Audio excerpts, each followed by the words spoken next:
Mike Willis here, USA Wrestling, Moments Off the Mat. I'm with the Director of Development, Steve Fraser. Steve, how are you doing?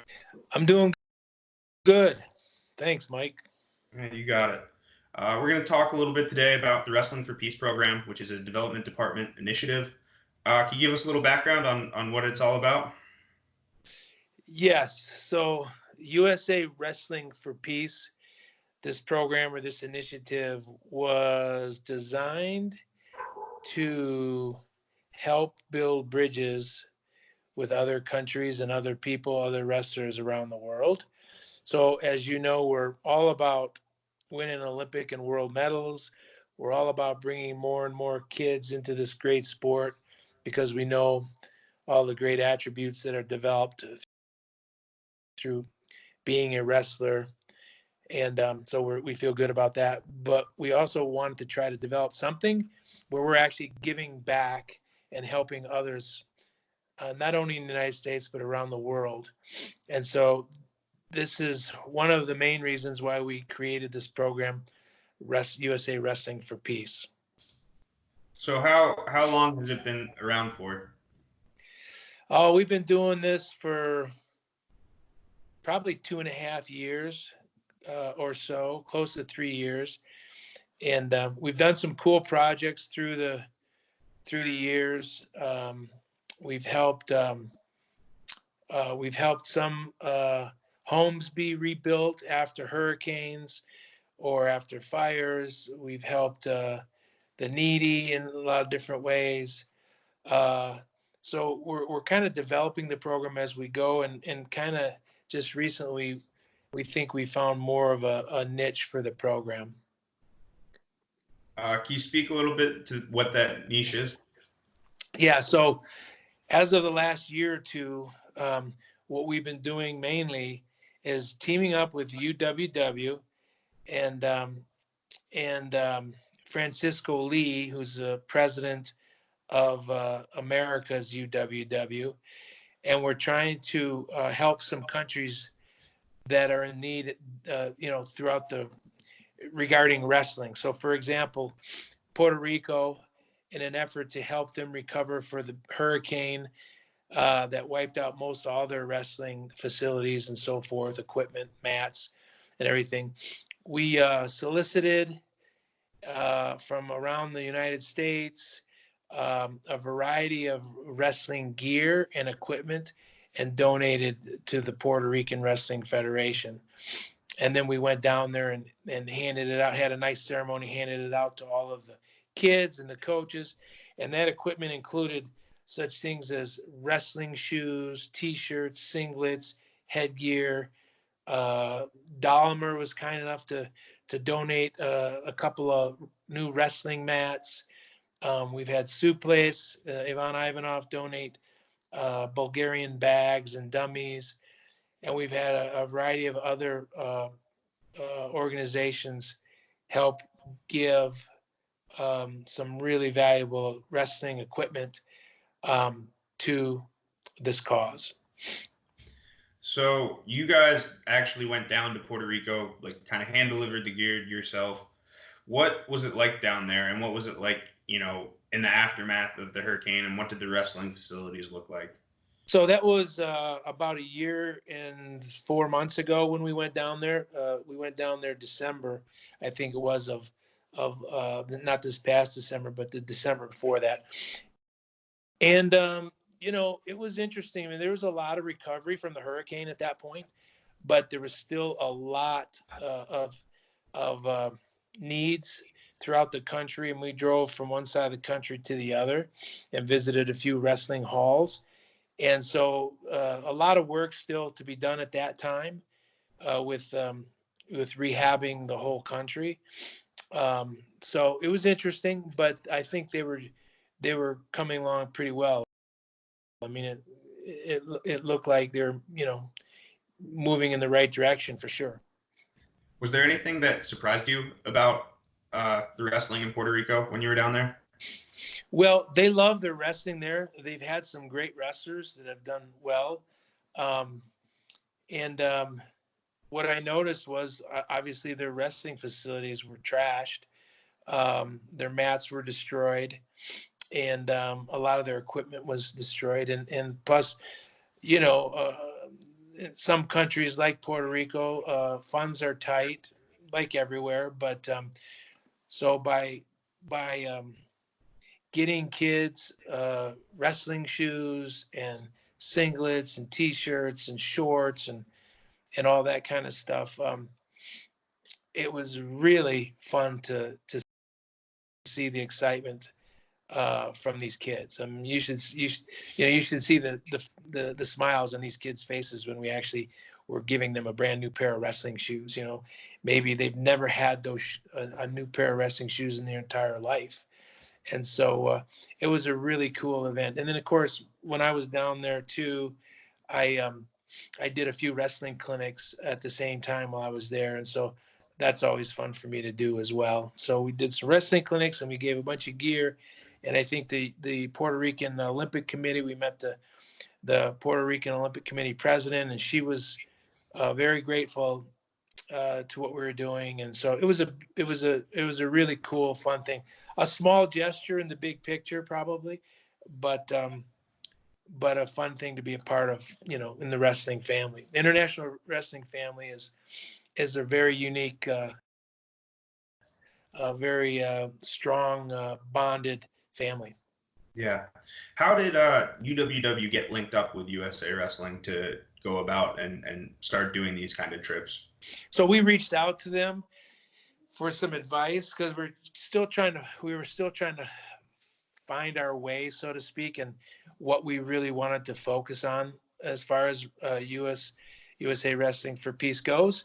And so we reached out to Ms. Decca, and they were very interested in helping guide us to places that really needed the help. So we kind of rely on UWW to give us some advice on where we might want to go and help. And of course, Francisco Lee, who's in charge of the Americas for UWW, he's the president, like I said. He's been wonderful also in helping guide us to countries that are in need, and that if we do some kind of an initiative like this, the impact is felt and will be sustained. Yeah. So at the clinics, do the kids seem to take to it like pretty quick? Like, were they already wrestlers, or are these programs that are like starting up to get kids into it? No, most of the kids that were there were already wrestlers, and so you know, all different ages though. Some young, some brand new wrestlers, and some more experienced.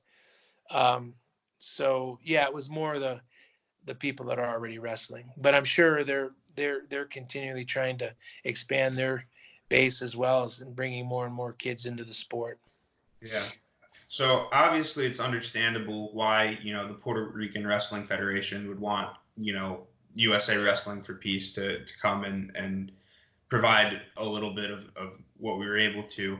What about, you know, the Puerto Rican like government entities and stuff? Why do you think that they were so supportive of this program? Well, I think you know, anytime that we can help kids and we can help sport, I think it's a good thing, and I think governments obviously see that as well. So I think that would be the main reason. And of course, with Puerto Rico, especially, you know, I mean, they're part of the United States, and we have a great relationship with Puerto Rico, and so. You know, I think everybody's has a good feeling when friends help friends, and like I said, it was probably in the big picture a small bit of help, but it's some help, and so I think that's what it's all about, and that's what Wrestling for Peace is all about, is just trying to build bridges and relationships with countries, and not only like Puerto Rico, who are already friends, but build relationships and build stronger bonds with some countries that traditionally may struggle, our governments may struggle with each other, and wrestling has this natural strong international family bond, like for example Iran or Cuba. Wrestling people are all close in those countries, and so the idea is that we maybe even help in some small way through sport diplomacy, through wrestling diplomacy. We help countries get along better together. Yeah, I mean, I think the program is a really good example of how sport can transcend politics, and at the end of the day, it's people helping other people through something that we mutually love and mutually appreciate. So I think that's really cool. And we do have a need too, Michael, with a lot of our generous supporters of wrestling, our financial supporters, our donors, are of course they want to see us win international Olympic and world medals and so forth, and age group world medals. But a lot of our supporters have a very strong philanthropic passion to not only do that for wrestling, but to help people around the world. And so I think this program also hopefully hits some positive nerves with some of our supporters, where they can feel if they're a part of this, that not only are we winning World Olympic medals through our efforts, but we're helping people around the world, achieve their goals. So that's kind of a cool thing too. Yeah. So Puerto Rico was kind of, the first go around for an international, or, they're part of the country, but, off the continental U.S. type of trip. This year you went to Guatemala and kind of replicated it. How did that go? So the Guatemala trip was outstanding, and the effort was outstanding. Again, Francisco Lee, really a professional, and helped us connect. Of course, he's from Guatemala. They had a need in Livingston, Guatemala, where it's on a port, and there's a lot of potential, what you might say, bad influence, where maybe without getting too deep into it, like smugglers might try to recruit young kids to be doing illegal things and so forth. So they felt really strong in this area, this city of Livingston, that they really want to continue to grow the sports, not just wrestling, but all sports in that community, where they're helping kids get involved at a young age in a sport, gives them some goals, gives them some disciplines, teaches them some really cool things about, in the character building respect. And so we went down to Livingston, beautiful place, and they were just super thrilled. The mayor, all the dignitaries were there at the clinic that I did, and the actual ceremony where we dispersed all of the equipment. The mats, of course, came from Dahmer again, and so we got shoes donated, from our shoe guy. I'm going blank on his name. Joe Butler?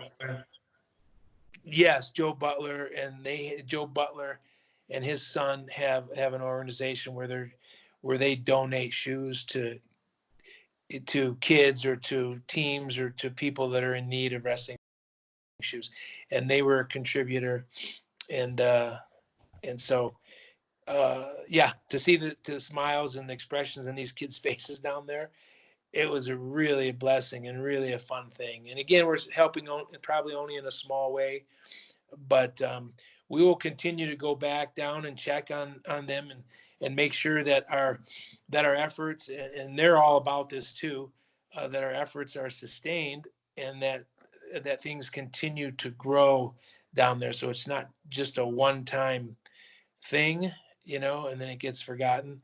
we hope to continue to build and help the Livingston area grow their wrestling program.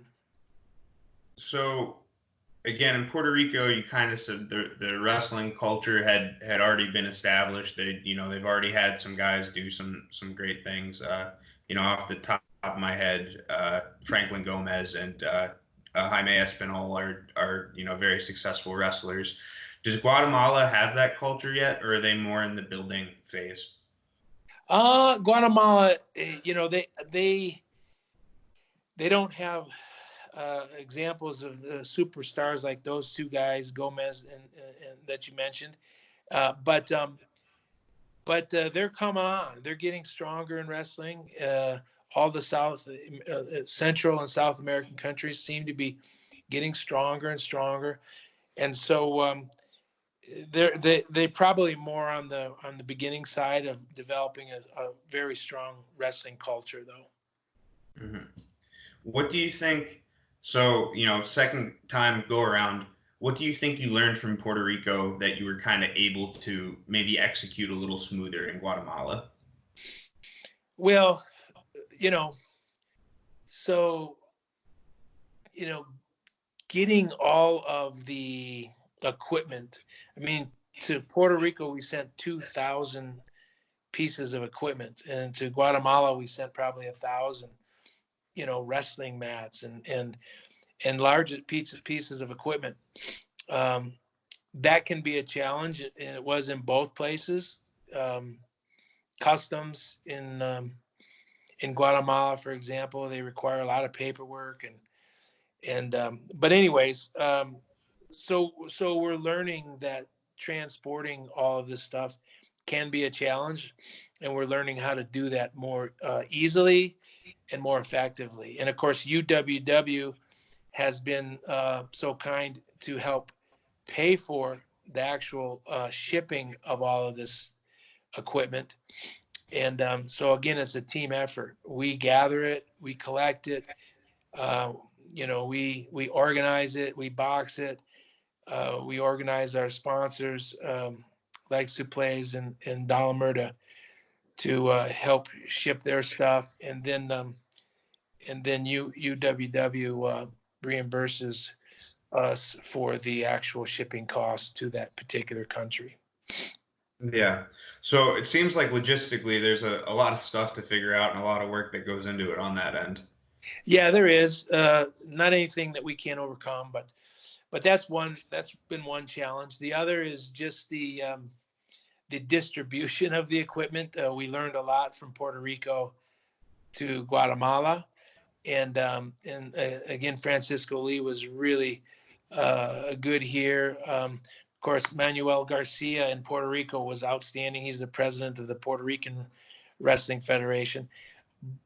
Both were really good at organizing the actual give, or the actual us distributing all of the equipment, and the ceremony that comes along with that, meeting the mayor, meeting the president of their Olympic wrestling, or their Olympic committee, and so we learned a lot about how to smoothly kind of execute that part of the whole program.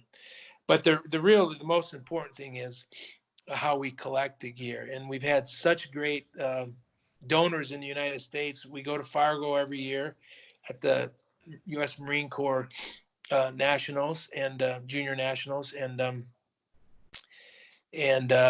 we collect used and new gear there.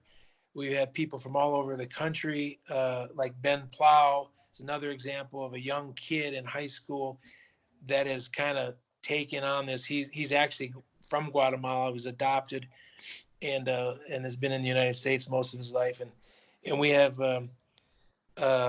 Gwiz and Al Bevilacqua and a lot of individuals too, Art Martori, that have been really generous in helping us collect this gear that we are actually donating. So it's been a really cool U.S. effort to to do this project. This has been a lot of fun. Yeah. Well, I remember when I was in the office, it was cool because the boxes come in and then they start piling up, and they're coming from all over the country. Some are your local wrestling clubs, and I don't want to leave anyone out, but I remember, getting a box of gear from Kerry McCoy, and I think a box of gear from John Reeder at one point. So it's really cool to see the community all kind of come together and all the membership come together and just send in their wrestling gear that they're not using anymore, and knowing that it's going to go to someone that's really going to appreciate it and really going to use it. Yeah, it's been cool, and that's the one thing about Americans, and they're generous people, and they're willing to help other people. So that's been a fun thing.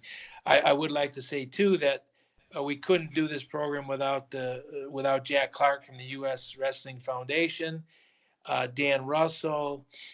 We do have a Austin Landis who is involved with helping donate medicines to some countries that are in need of medicines. It's kind of a different phase of what we do, but these three people, among others, we have some ambassadors that help us. Andy Barth, James Ravenak, Billy Baldwin, Kiki Kelly. These are all generous supporters of USA Wrestling, and they're some of our ambassadors of the Wrestling for Peace program, and they've been influential in helping us create a really cool program to help other people around the world as well. Yeah. So, obviously everything's kind of on hold a little bit with COVID-19 right now. But going forward, what do you think is in the future for Wrestling for Peace? Well, we're going to continue to try to do at least 2 initiatives a year where we help a country in need. There's been talk, it hasn't been confirmed yet, but there's been some talk that we might go to El Salvador. There's some African countries we might try to help. And so anyways, not to get into that because we have to work out some details there yet. But we hope to continue to do at least 2 of these initiatives a year where we're helping another country in need to help strengthen their wrestling program or their wrestling family down there. And so that's what we hope to continue to do. Again, we couldn't do it without the generous support of some of the sponsors that we have that have been so kind to help donate some stuff to us, and all of the individuals around the country that have joined in to help us too. So, that's kind of our plan for the future. And of course, just like any program, we have to raise some money to be able to do this. And so we hope to continue to do that as well as we go along, so we can continue to help other people. Yeah. And so what if someone, sitting at home watching this video feels, inspired, wants to help the program grow, contribute to the growth of wrestling across the world and wrestling diplomacy, what can you tell them to do? Well, a couple of things. One is, someone is interested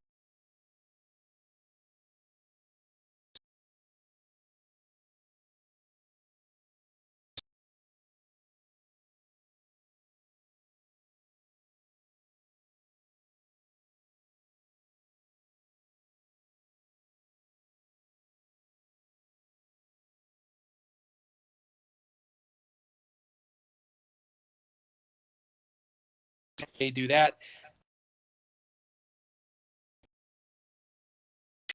About doing more specific and how they might be able to help us. Yeah.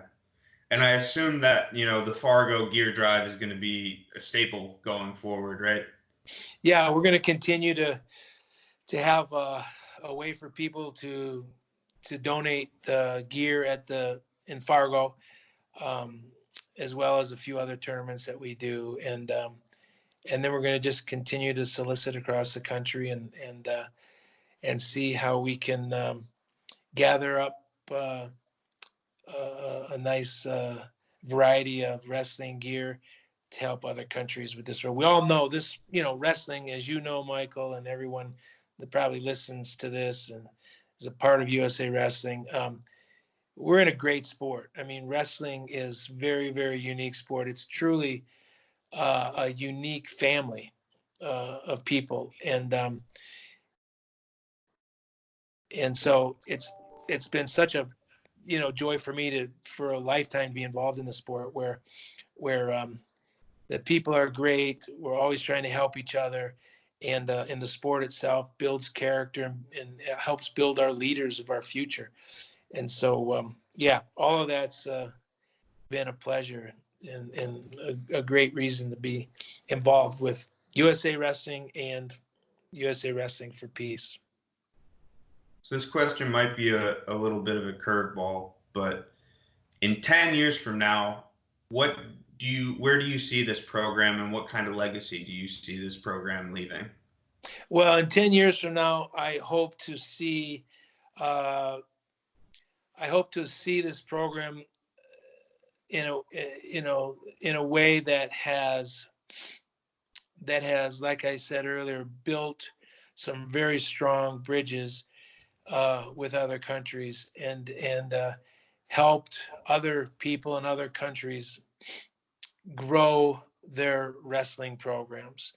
And who knows, maybe in some way through this wrestling and sports diplomacy, we can even help our countries get closer together and understand each other more through the sport of wrestling. And so, that's where I see it, as just something that is a very positive, philanthropic thing that the sport of wrestling can do to help other people around the world. All right. Awesome, Steve. Well, I appreciate you taking the time to come on and explain the program. And, hopefully nothing but great things come from it in the future. Well, thanks. Yeah, and I know you're going to try to attach, if you can, the short video clip of our gift in Puerto Rico, or our initiative in Puerto Rico and Guatemala. If you can do that, I would encourage people to just take a peek and see more clearly on what we did while we were down there, and see the expressions in some of these kids' faces when they receive a new T-shirt, a brand new pair of shoes or shorts, or on a new wrestling mat, because it's really a fun thing to watch. All right, absolutely. All right, Steve, thanks. Okay, thank you, Michael.